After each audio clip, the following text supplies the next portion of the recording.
आगे लाडली को काकी से अत्यंत प्रेम था। लाडली જે છે એને કાકી ઉપર ખૂબ જ પ્રેમ હતો।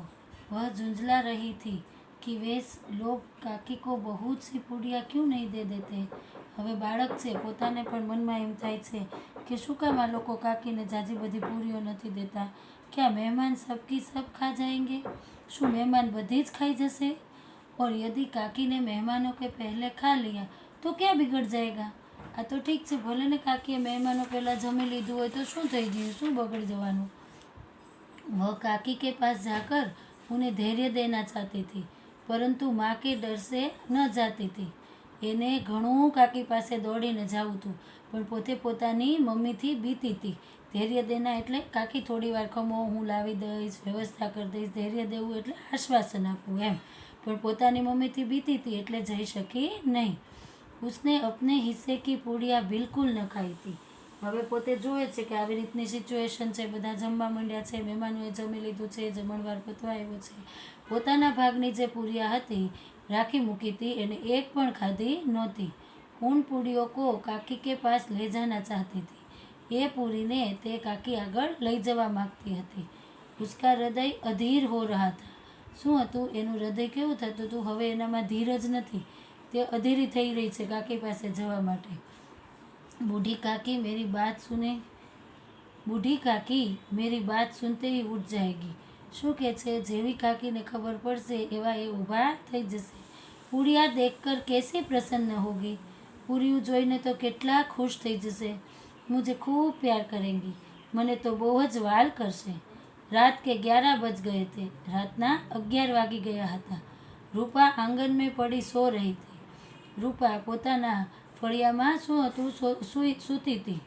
લાડલી કી આંખો મેં નીંદ નથી, પરંતુ એની જે દીકરી હતી એની આંખમાં ઊંઘ નહોતી। શા માટે? એ જાણતી હતી શું, તો કે કાકી કો પૂડિયા ખિલાને કી ખુશી ઉन्हें સોને ન દેતી હતી। એને જલ્દી જઈને પોતાને ભાગે જે સાચવેલી પૂરી છે એ કાકીને જમાડી દેવી છે।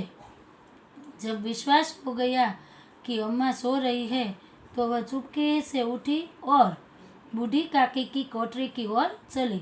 જ્યારે એને ખબર પડી કે હવે બરાબર મારી મમ્મી સૂઈ જ ગઈ છે એટલે પોતે જાય છે અને બુઢી કાકીની આગળ જઈને શું કરે છે તો કે કોઠરી કી ઓર ચલી, એમ કાકી પાસે ચૂપકે સે જઈને છાની માની ઊભી થઈ અને કાકીના રૂમ તરફ આગળ વધી। बूढ़ी काकी को केवल इतना याद था कि किसी ने मेरे हाथ पकड़कर घसीट कर और फिर घसीटे। એને એટલું યાદ હતું કે કોઈએ મારો બાવડું પકડીને મને આગળ ઢસડી હતી। और फिर ऐसा मालूम हुआ था कि जैसे कोई पहाड़ पर उड़ाए लिए जाता है। પછી એને એવી ગ્લાની એટલે કે ભ્રાંતિ થઈ કે મને કોઈ કેવી રીતના તો કે પહાડ ઉડાએ લીએ જાય છે, આમ આવી રીતના આમ ખસી જતું હોય એમ। उनके पैर बार बार पत्थरों से टकराए। એના પગ વારંવાર પથ્થરો ઉપર એટલે કે ઘસેડ્યા હોય એટલે આવી રીતના લાગે ને, એમ કહે છે કે ટકરાય।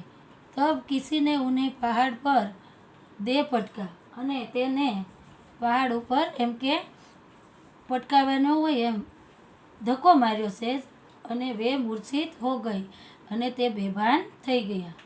जब वे सचेत हुई तो किसी की जरा भी आहट न मिलती थी। પછી તે ભાનમાં એટલે કે ચેતના એનામાં આવી ત્યારે એને કોઈની आहट એટલે કે સેજ પણ અવાજ અથવા તો હટ હતો નહીં। उन्होंने समझ लिया कि सब लोग खा पीकर सो गए। હવે એ સમજી ગયા કે બધા જ જમીને સૂઈ ગયા છે। यह विचार कर काकी निराशामय संतोष के साथ लेट गई। હવે પોતે આજુબાજુ જોવે છે અને હવે નિરાશ થઈ ગઈ અને શું થાય છે તો કે પાછા સૂઈ ગયા। ગ્લાની સે ગલા ભરભર આતા હતા। પોતાની જ ભૂલ હતી એટલે શું, ગ્લાની એટલે પોતે કરેલી ભૂલનો પસ્તાવો એમ, ભૂલ પોતાની ગ્લાની હતી એમ। શું થતું હતું? ગલા ભરભર આતા હતા, પરંતુ મહેમાનો કે ડર સે રોતી નથી। પણ મહેમાન હોય તો સારું ન લાગે એ ડરથી તે રોતી ન હતી। સહસા ઉનકે કાનો મેં આવાજ આવી। આમ એના કાનમાં કંઈ અવાજ આવતું હોય એવું લાગ્યું। કાકી ઉઠો, મેં પૂડિયા लाई हूँ। કાકી ઊભા થા, હું પૂડિયા લાવી છું। કાકીને લાડલી કી બોલી પહેચાની। તેને લાડલીનો અવાજ તરત જ સંભળાઈ ગયો અને જોઈ લીધો. ચટપટ ઉઠ બેઠી, તરત જ ઊભી થઈ ગઈ. દોનો હાથો સે લાડલી કો ટટોલા, બે હાથેથી લાડલીને ટટોલા એટલે આમ હલાવે ને આપણે એમ. ઓર ઉસે ગોદ મેં બેઠા લિયા, વાલ કરવા માંડ્યા, ખોળામાં બેસાડી દીધી. લાડલીને પૂડિયા નિકાલ કર દી, લાડલીએ શું કર્યું, પોતાએ જે સંઘરી રાખેલી હતી ને એ પૂડિયા કાઢીને આપી. કાકીને પૂછા ક્યાં તુમારી અમ્માને દી હૈ? કાકીએ તરત જ સવાલ કર્યો, કારણ કે પોતાને ખબર હતી એમ. એટલે શું કૃત્ય કર્યું હતું અને શું કામ રૂપા ખીજાઈ હતી. હવે ખીજાય છે તો મને શું આનંદથી દીધી છે એમ પૂછે છે પોતે. લાડલીને કહા નહીં, યહ મેરે હિસ્સે કી હૈ. લાડલીએ તરત કીધું, ના, મારી મમ્મી આપી નથી, આ તો મારા ભાગની છે. કાકી પૂડીઓ પર તૂટ પડી, કાકીએ તો પૂડીઓ ઉપર એટલે કે પૂરીઓ જમવા જ માંડ્યા એમ, ખાવા જ માંડ્યા. 5 મિનટ મેં પિટારી ખાલી હો ગઈ, 5 જ મિનિટમાં બધી જ પૂરી ખાઈ ગયા. લાડલીને પૂછા, કાકી પેટ ભર ગયા? લાડલીએ પૂછ્યું કે કાકી હવે તમને ભૂખ સંતોષાઈ ગઈ, તમારું પેટ ભરાઈ ગયું? जैसे थोड़ी सी वर्षा ठंडक के स्थान पर गर्मी पैदा कर देती है, उसी तरह इन थोड़ी पूड़ियों ने काकी की क्षुधा और इच्छा को और उत्तेजित कर दिया था. આપણને ખબર છે વરસાદ થોડો આવી જાય પછીની જે ગરમી થાય, થોડો વરસાદ વરસી જાય એટલે ઠંડુ લાગે, ટાઢાળો જેવું લાગે, અને પછી જે વરસાદ પછીની જે ગરમી થાય એમાં અહીંયા કાકી નહીં તે પૂરીઓ અંદર ગઈ, થોડી ઘણી પૂરી ખાધી અને પછી ક્ષુધા એટલે કે ભૂખ ભૂખ ઉઘડી અને ઈચ્છાએ ઉત્તેજિત કરી દીધા, હવે તો ખાવું જ પડે એમ. બોલી, નહીં બેટી, જાકર અમ્મા સે ઓર માંગ લાવ. કાકીએ શું કીધું, ના, હજુ મારે તો ખાવી પડે હો, હજુ તાર મમ્મી પાસેથી જઈને લઈ આવ.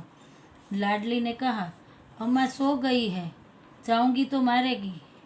લાડલીએ તો સાચું જ કહી દીધું કે મારી મમ્મી તો શું છે તો કે સૂઈ ગઈ છે, હવે જઈશ તો મને મારશે. કાકીને પિટારી કો ફિર ટટોલા, વળી પાછું જોયું. ઉસમેં કુછ ખુરચન ગીરે થે, ઉન્હેं નિકાલ કર વે ખાઈ ગઈ. હવે જે ભૂકો હતો એ પણ એ ખાવા લાગી, બાર હોઠ ચાટતી થી, ચટકારે ભરતી થી. વારંવાર નાના બાળકની જેમ હોઠ ચાટે અને જે ભૂકો પડ્યો તો નીચેનો એ પણ ખાઈ ગયા અને ચટારે ભરતી હતી એટલે હજુ એને ખાવું હતું એમ. હૃદય મમોસ રહા થા કે ઓર પૂડિયા કેસે પાઉં. હવે એની ભૂખ વધારે ઉઘડી હતી અને ઝાઝી પૂરી લેવા માટે એ ક્ષુધા એટલે કે તડપતા હતા. હવે બીજી પૂરી મેળવવા શું કરું?